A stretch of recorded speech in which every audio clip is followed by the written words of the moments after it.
হযরতে বেলাল রাদিয়াল্লাহু তাআলা আনহু উমাইয়ার বাড়িতে চাকরি করে, কাজ করে, উমাইয়ার বাড়িতে খায়, উমাইয়ার বাড়িতে ঘুমায়। পরন্ত বেলাল উমাইয়া হাঁটি হাঁটি পা পা করে বেলালকে ডেকে বলল, বেলাল রে, আগামীকাল সকাল বেলা আমার বাড়িতে মেহমান আসবে। এ বেলাল, এই যে গমগুলা দিলাম, জাতা দিয়া আটা পিষায়া আমার কাছে জমা দেবা। বেলাল ডেকে বলে, দুনিয়ার মানুষ, আমার মহাজন যখন আমার কাছে বলল, আমি আর মহাজনের মুখের উপরে কথা বলতে পারি নাই, অথচ ওই সময়ও আমার 104 ডিগ্রি জ্বর। জোরে বলেন সুবহানাল্লাহ। বেহুশ কথা বলেন। 95-100 ডিগ্রি জ্বর উঠলেই আমাদের অবস্থা কঠিন। প্রিয় ভাইরা রে আমার, বেলাল দেখে বলে, ও দুনিয়ার মানুষ, আমি অতি কষ্টে আমার মহাজনের কথা আমি অমান্য করতে পারি নাই। রাত্রিবেলা আমি যাতায়াত যখন ঘোরাইতেছিলাম, আমার এত জ্বর, প্রচন্ড জ্বরের কারণে আমি যাতার উপরে পড়ে গিয়েছি, সেন্সিয়ার হয়ে পড়ে গিয়েছি। আমার ভাইরা সেন্সিয়ার হয়ে পড়ে যাওয়ার পরে সকাল বেলায় উমাইয়া ডাক দে বলল, কিরে ব্যাপার বেলাল? বেলাল কই রে? আমার বাড়িতে তো মেহমান আসবে, মেহরবানি করে তাড়াতাড়ি আটাগুলো দাও। দরজা খুলে দেখে আটা তো হয় নাই। বেলাল ওই জাতার উপরে পড়ে আছে। বেলালকে ডাক দে বলল, কিরে বেলাল, আমার বাড়িতে খাস, আমার বাড়িতে ঘুমাস, আমার জায়গার মধ্যে অবস্থান করস, আর আমার কথা মান্য করলে। এই কথা বলার পরে বেলাল ডাক দে বলে, আমার মহাজন এমন জোরে আমার মাথার চুল টান দিয়ে ধরলো, আমি তাকায় দেখি হাতের ভিতরে ওই মাথার চুলগুলো যখন ছিঁড়ে আসলো, মাথার ভিতরে হাত দিয়ে দেখলাম, আল্লাহ, মাথার ভিতর থেকে রক্ত কেমন যেন বের হয়ে যায়। আমি আপনাদেরকে চোখে আঙ্গুল দিয়ে দেখায় দেই, ও আল্লাহর বান্দা, 2-3টা চুল যখন টান দিবেন, ওই চুলের গোড়ার থেকে রক্ত বের হয় কি হয় না? হয় কি হয় না? প্রিয় শ্রোতা মণ্ডলী, ভাইরা রে আমার, হযরত বেলাল নরম মানুষ ছিল, ভদ্র মানুষ ছিল, মুখের উপরে কথা বলা প্রতিবাদ করত না। বেলাল কেমন জোরে লাথি মারলো, চরঘষি মারলো। বেলাল ডাক দে বলে, ও দুনিয়ার মানুষ, মহাজন আমাকে, উমাইয়া কেমন জোরে আমাকে লাথি মারলো। লাথি মারার পরে আমি পড়ে গেলাম। ওই লাথি মারার পরে যে পড়ে গেছি, ওই পড়ে যাওয়ার পরে যে ব্যথা পাইছি, এই ব্যথার অনুভব আমি মৃত্যুর আগ পর্যন্ত আমি ভুলি নাই। ওই ব্যথা মৃত্যুর আগ পর্যন্ত আমার দেহে আল্লাহর জমিনের ভিতর আমি পাই। আওয়াজ করে জোরে বলেন নাউজুবিল্লাহ। এইবার উমাইয়া ডেকে বলে, বেলাল, আমার বাড়ির থেকে বের হয়ে যাও। আমার বাড়ির থেকে বের হয়ে যায় যে মানুষটা আমার কথা শোনে না, ওই মানুষটা আমার বাড়িতে থাকার অধিকার নাই। হযরত বেলাল হাঁটি হাঁটি পা পা করিয়ে রাস্তার পাশে বসে আছে। ভাইরারি আমার, সব মানুষগুলো বেলালের চেহারা দেখে ডাক দেখো, বেলাল রে, চেহারার ভিতরে কেমন যেন বিচ্ছিন্ন দেখা যায়। কিছু হয়েছে নাকি? বলে হ্যাঁ আমার হয়েছে। আজ 3টা দিন পর্যন্ত কিছু খাবার খাই না। বেলালের দুঃখের কথাগুলো শুনে শুনে যার যার মতো শেষে ওই জায়গা থেকে আগমন করলেন, সামনের দিকে বাড়লেন। কেউ হযরত বেলালের দুঃখের সঙ্গী হলো না। আমার ভাইরা ওই রাস্তা দিয়ে রাহমাতাল লিল আলামিন, আল্লাহু আকবার জোরে বলেন, দোজাখানের কান্ডারি আখিরি জামানার পয়গম্বর আসতেছি। আসসালামু আলাইকুম রাহমাতুল্লাহ। আল্লাহর বান্দা, তোমাকে কেমন যেন জীর্ণ শীর্ণ মনে হচ্ছে। এ আল্লাহর বান্দা, তোমার কি হয়েছে? আল্লাহর পয়গম্বরের সাহাবা হযরত বেলাল ডাক দে বলে, আমার মালিক আমার বাড়ির থেকে বের করে দিয়েছে। তাকায় দেখেন না গো, আমাকে কেমন মারছে, আমার সারাটা শরীর রক্ত রঞ্জিত করে দিয়েছে। আল্লাহর নবী ডাক দিয়ে কয়, এ আল্লাহর বান্দা, এখন কি হয়েছে তাই বলো। বলে আমি 3টা দিন পর্যন্ত অনাহারে। ও মুসলমান ভাইরা রে আমার, আল্লাহর পয়গম্বরকে আল্লাহ এই জন্যই তো রহমত করে তামাম দুনিয়াতে পাঠাইছে। একটা মাত্র বিষয় আলোকপাত করব, একটা মাত্র বিষয়ে কথা বলবো। আমার ভাইরা, বিশ্ব নবী আখির জামানা পয়গম্বর এই কথা শোনার পর পরে কেমন উম্মতের কান্ডারি। প্রিয় ভাইরা রে আমার, বাসায় চলে গেল। বাড়িতে আল্লাহর পয়গম্বর চলে যাচ্ছে। হযরত বেলাল ডাক দে বলল, কি ব্যাপার গো, এই মক্কা নগরের ভিতরে এত সুন্দর চেহারার মানুষ আমি কোনোদিন দেখি নাই। আমার দুঃখের কথা আমি কার কাছে বলবো? আমি মনে করেছি 8-10 জন মানুষের মতো আপনি নন। আমি দেখি আমার দুঃখের কথাগুলো শুনেও আপনি চলে যাচ্ছেন। আমার ভাইরা, এই জায়গায় নবী বুঝলো এখন এই আল্লাহর বান্দার কি প্রয়োজন। 3টা দিন পর্যন্ত ক্ষুধার্ত। এখন বিশ্ব নবী বলছে, আজাইরা কথা বলার সময় নাই, এই মানুষটাকে আগে খাদ্য দিয়ে সুস্থ করতে হবে। চিৎকার মেরে জোরে বলা যাবে কি সুবহানাল্লাহ? কথা বলেন না কেন? একটা দিন ক্ষুধার্ত থাকলেই অবস্থা জটিল আর কঠিন। প্রিয় শ্রোতা মণ্ডলী, সারিতে খাই আর মাগরিবের টাইমে খাই, এই 2টা টাইমের মাঝখানে কোন মানুষের সাথে কথা বলা যায় না। খেনা মেজাজ কথা বলেন। রোজা রাখছে না, ক্ষুধার্ত অবস্থা থাকে না, কথা বলা যায় না। কথা বললেই চিল্লা ওঠে, কি কো ভাইরা রে আমার। 3টা দিন পর্যন্ত অনাহার। দৌড়িয়া দৌড়িয়া রাহমাতাল লিল আলামিন বিশ্ব নবী হযরত আয়েশার কাছে গেল।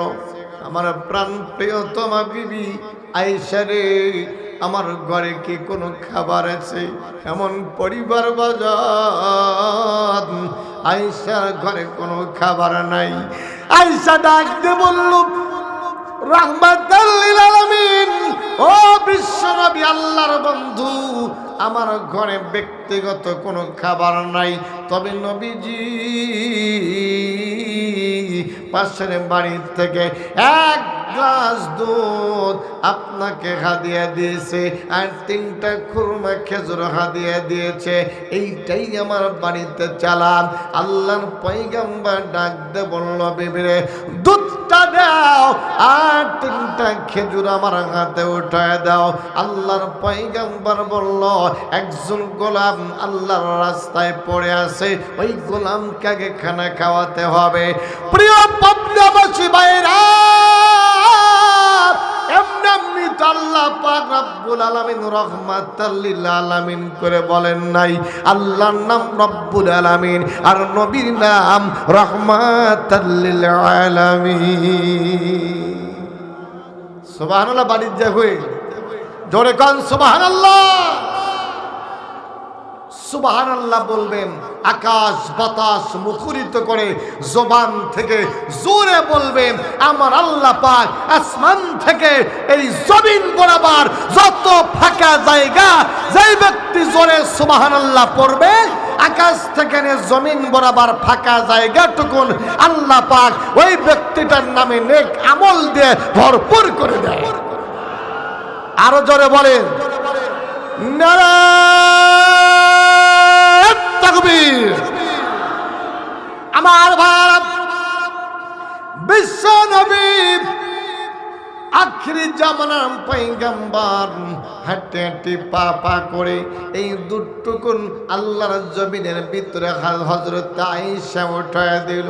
আল্লাহর নবীর বিবি প্রিয়তমা স্ত্রী আয়েশা বলে, ও স্বামী আমার, আপনিও তো 3টা দিন পর্যন্ত কিছু খান না, শুধু দিনের দাওয়াত বলে আপনি পাগল হয়ে গেলেন। আপনি আল্লাহর জমিনের মধ্যে কত ক্ষুধা নিবারণ কষ্ট করেন, আর নবী আপনি তো 3টা দিন পর্যন্ত খান না। আল্লাহর পয়গম্বর বলে, বিবি রে, আমার আল্লাহ পাক রব্বুল আলামিন টোটাল জাতির জন্য, তামাম দুনিয়ার জন্য আল্লাহ রহমত করে পাঠায়া এই জন্যই তো আমারে দিয়েছে, আমি হলো দরদের নবী। দিবে নাকি কেউ? পাশের বাড়িতে বিরাট বড় লোক, আর এক পাশের বাড়ির ভাই ভর্তা দিয়ে ভাত খায়, ইনি সারাটা জীবন ভালো মন্দ খায়, একটা বার এই বড় লোক গরিবের দিকে তাকায় না। কথা বলেন ঠিক কিনা? অত সামনে নাম দিছি মুসলমান। আমার ভাই আমি খেয়াল করেন, বিশ্ব নবী আখিরি জামানার পয়গম্বর হাঁটি হাঁটি পা পা করে দুধ টুকুন লইয়া, খেজুর টুকুন লইয়া হযরত বেলালকে ডাক দে বলো, ও পাবনাবাসী আপনারা খুব ভালো, প্রত্যেকটা মানুষ আমার দিকে তাকায় আলোচনা শুনছেন, নবীর শানে কথা হবে, নবীর শানে আলোচনা করা হবে, আদার কোন সাইটাস আমি যাব না। আমার ভাইরা একটা বার আমার রোজার দিকে খেয়াল করেন, মাইক খুব সুন্দর, আলহামদুলিল্লাহ জোরে বলেন। মাইক যদি ভালো হয় বয়ান করতে মজাই লাগে। কথা বলেন না কেন? প্রিয় পাবনাবাসী, এইবার বিশ্ব নবী আখিরি জামানার পয়গম্বর রাহমাতুল লিল আলামিন হাঁটি হাঁটি পা পা করে বেলালের কাছে গেল। বেলালকে ডাক দে বলল, আল্লাহর বান্দা, ও আল্লাহর বান্দা, এই যে নলন, এই যে আপনার জন্য আমি খানা নিয়ে আসছি। 1 গ্লাস দুধ যখন দিল, 3টা বড় বড় যখন আল্লাহর জমিনে খেজুর দিল। যারা মক্কা মদিনায় গেছেন গো বাজান, তাকায় দেখবেন মক্কা মদিনার খেজুর গুলো বড় বড়। সুবহানাল্লাহ বলেন। হযরত নবী করিম সাল্লাল্লাহু আলাইহি ওয়াসাল্লাম বেলালকে যখন উঠায় দিল খাদ্য, 3 দিনকার ক্ষুধার্ত বেলালের চোখ দিয়ে কেমন যেন কালো পর্দা পড়ে গিয়েছিল। এমন ভাবে হাতটা আল্লাহর জমিনের পেতে নিয়ে নিল, রাহমাতুল লিল আলামিন সুন্দর করে খাওয়াইলো।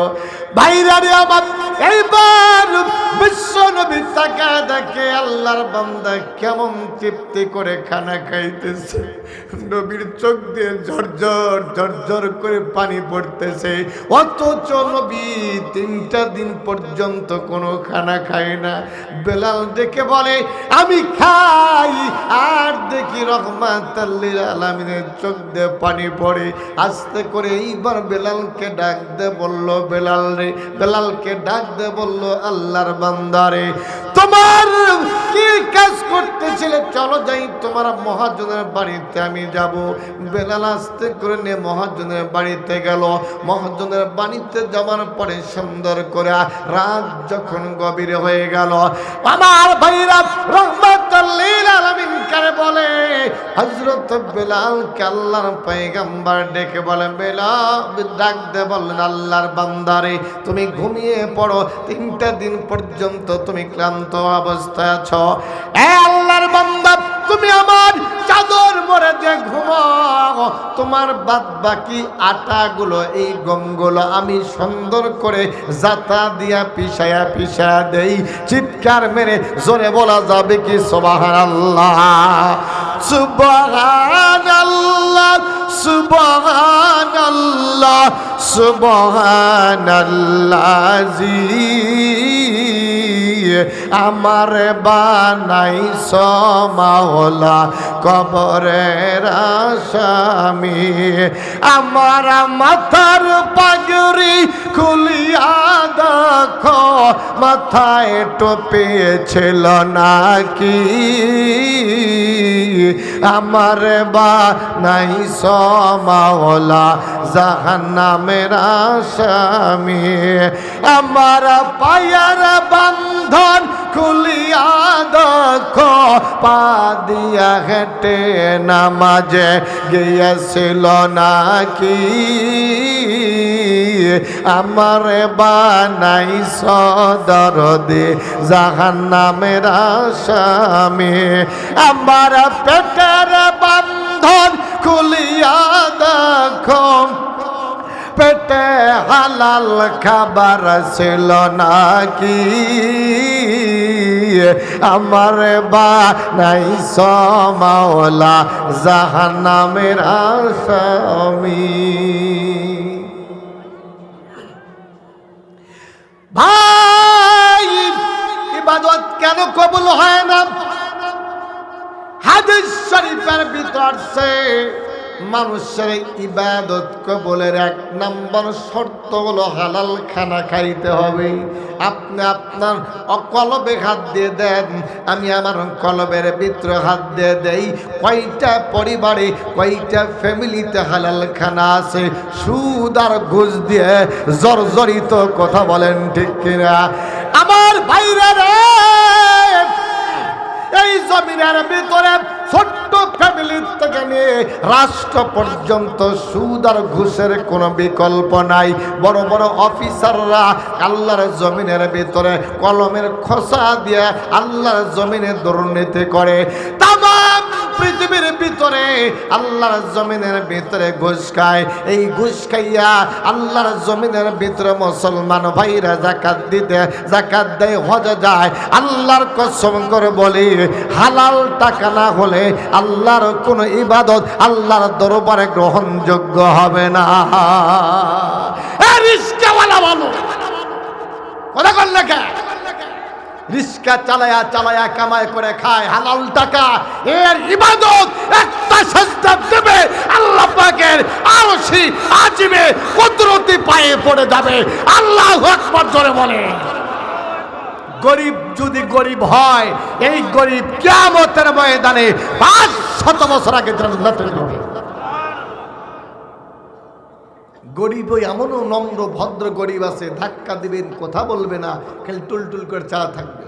কথা বলে ভাইরা রে, আমার যে কথা বলতেছিলাম, হযরতে বেলাল এমন অবস্থায় মারছে।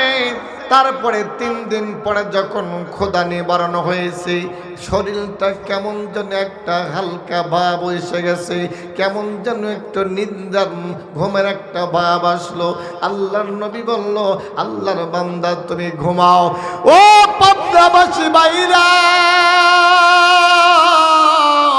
কেমন দরদের নবী আমাদের ছিল রে ভাইরা।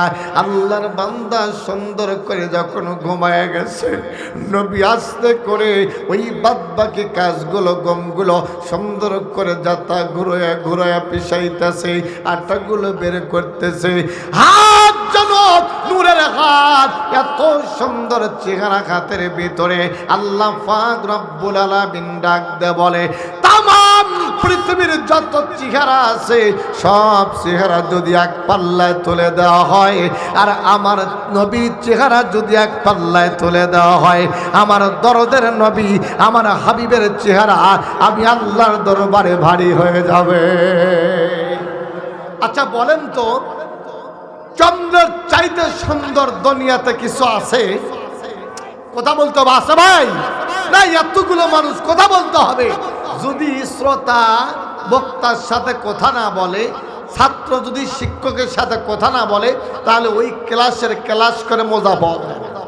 কথা কন দেখা, আপনারা আজকে ছাত্র, আমি শিক্ষক, যতক্ষণ পর্যন্ত আল্লাহ পাকে জমিনে কথা বলা আল্লাহ পাক তৌফিক দেয় বলবো, আমি আপনাদের ওস্তাদ, আপনারা আমার ছাত্র। কিয়ামতের ময়দানে যেন আল্লাহ ছাত্র শিক্ষক মিলিয়া ওলামায়ে কিরামের কাতারে আপনাদের সবাইকে যেন আল্লাহ জান্নাত দিয়ে দেয়। আওয়াজ করে জোরে বলেন আমিন, আরো জোরে বলেন আমিন।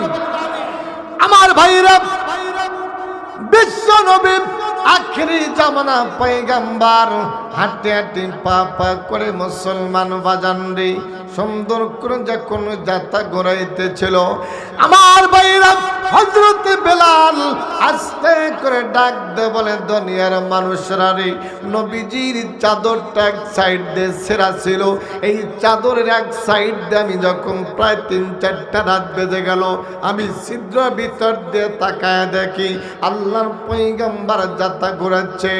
ঘামগুলো, ও কলিজার টুকরা, দরদের কলিজার টুকরা মুসলমান ভাইরা, যত কাজ করবেন তত ক্লান্ত বেশি হবে, তত মাথার থেকে ঘাম পড়বে, পা থেকে ঘাম পড়বে, গাল বয়ে বয়ে মুখগুলো ঘেমে ঘেমে যাবে। আওয়াজ করে কথা বলুন ঠিক কিনা? বিশ্বাস না আমার কোদাল মারি, কোদাল মারা পর্যন্ত ভুঁইয়ের আল দেখুন কাটা লাগে, কোদাল মারলে পরে গাও ঘেমে মনে হয় পাগল পাগল লাগে। কথা বলেন, বিশ্বনবী সুন্দর করে তার সুন্দর হাত দিয়ে যাতা ঘুরায় ঘুরায় আটা গুলে বের করতেছে। হযরত বেলাল দেখে বলে, ও আল্লাহর বান্দা, ও তামাম দুনিয়ার মানুষগুলো, আমি এরকম ছিদ্রের ভিতর দিয়ে তাকায় দেখি, ও ভাইরা, নবীজির গাল বয়ে বলে বয়ে বয়ে সুন্দর ঘামগুলো জমিনের ভিতরে পড়তেছে। আমি তাকায় দেখি ওইটা ঘাম না, কেমন যেন মুক্তার দানার মতো চক চক চক চক করে দুনিয়ার ভিতরে পড়ে। আওয়াজ করে জোরে বলেন সুবহানাল্লাহ। শুধু তাই নয় রে ভাইরা, আমি তাকে দেখি ওই গমের ওই ঘামের সাথে কেমন যেন মুক্তার দানার মতো ঘামগুলো চকচক করে জমিনে পড়ে। শুধু তাই নয়, আমি একটা বার চাদরখানা খুলে দিলাম, একটু কাছে মুখ দিয়ে দিলাম, তাকায় দেখি বাবা, ওই ঘামের ফোঁটার থেকে কেমন যেন জান্নাতি মেশকে আম্বুরের ঘেরান পাওয়া যায়। আওয়াজ করে জোরে বলা যাবে কি মারহাবা? ও পদ্মার এলাকার বাইরা, চাদর খানা সুরে দিয়া আমি আল্লাহর পয়গম্বরের পা দুটি জড়িয়ে ধরলাম, ডাক দে বললাম, কে গো, আপনি এত বড় দামি মানুষ, আল্লাহর বান্দারে, আমার দুঃখের কথা শুনে মানুষগুলো দলে দলে দলে দলে চলে গেল। কেউ তো এত বড় উপকার আমাকে করলো না, আপনি আমাকে খাওয়াইলেন নিবিড় স্বার্থে, বিনা স্বার্থে আমার যাত্রা দিয়ে আটাগুলো পিছে পিছে আমার মালিকের হাত থেকে, মারার হাত থেকে বাঁচাইলেন। আমি আপনার পরিচয় না দিলে আপনার কদম আমি ছাড়ব না। আওয়াজ করে জোরে বলা যাবে কি সুবহানাল্লাহ? আছে না কিরকম নেতা? হ্যাঁ আছে, মূল্য আছে। এখনকার নেতা খালি কি ভোটের আগে সেই সালাম আলাইকুম সালাম আলাইকুম একবার মনে হয় পাগল করে বুকে মুখ তুলে দেব, ভোটের পরে এমপি চেয়ারম্যান মন্ত্রী হওয়ার পরে আপনার তার কাছে যেতে পারবেন না, বল শট করবে। কথা বলেন ঠিক কিনা? কোন নেতার মাছ ধরেছি আমরা? কথা বললেই তো বলবেন হুজুর আখের রাজনীতির কথা কয়। তো এটা তো রাজনীতি না, এটা হক কথা। কথা কান না কে? হক কথা বললে তিতেই লাগে। কথা কান না কে? তিতে লাগে। ভাইরা রে আমার, কিতাবে লেখেন হযরত বিলাল নবীজির পা যখন জড়িয়ে ধরে ডাক দিয়ে বললেন, কে গো? আল্লাহর বান্দা, আপনি একটাবার আমারে বলেন। বিলাল আল্লাহর পয়গম্বরের চেহারার দিকে তাকায় দেখে, সর্বনাশ, আমি তো এই বান্দাটার চেহারার দিকে ভালো করে নজর করি নাই। তাকায় দেখে পূর্ণিমার চাঁদের রাত, ওই চাঁদের ভিতরে কলঙ্ক আছে, এই মানুষটার চেহারার ভিতরে কোনো কলঙ্ক নাই। ডাক দিয়ে বলল, কে গো আপনি? আপনার পরিচয় না দিলে আপনার কদম আমি ছাড়ব না। আল্লাহর পয়গম্বর ডাক দিয়ে বলে, বেলাল রে, তুমি কি শোনো না আব্দুল্লাহর পুত্র মোহাম্মদ নামে একজন মানুষ এই দুনিয়ার ভিতরে আছে, যার নাম নবী মুহাম্মদ রাসূলুল্লাহ। বেলাল ডাক দিয়ে বলে, হ্যাঁ শুনেছি, জীবনে দেখি নাই। আল্লাহর পয়গম্বর বলে, বেলাল, এই জমিনের ভিতরে ওই রহমাতুল লিল আলামিন আমি নবী তোমার সামনে দাঁড়িয়ে আছি। নবী ডাক দে বলল, বেলাল, আমি তো নরম মেজাজের মানুষ রে বেলাল। আল্লাহর নবীর কলিজার টুকরা সাহাবা বেলাল হাতখানা ধরে চুমা খাইতে যাবে, তাকায় দেখে হাতের ভিতরে, আল্লাহর জমিনের ভিতরে, হাতের ভিতরে আল্লাহর জমিনের ভিতরে নবীর ফসকা গুলো পড়ে গেছে। আমার ভাইরা, নবীকে বিলাল ডাক দিয়ে বলে, ইয়া রাসূলুল্লাহ, আপনি যদি আমারে একটা বার বলতেন, আমার জীবন দিয়ে দিতাম, আমি আপনাকে এক যারা কষ্ট করতে দিতাম না। আওয়াজ করে জোরে বলা যাবে কি সুবহানাল্লাহ?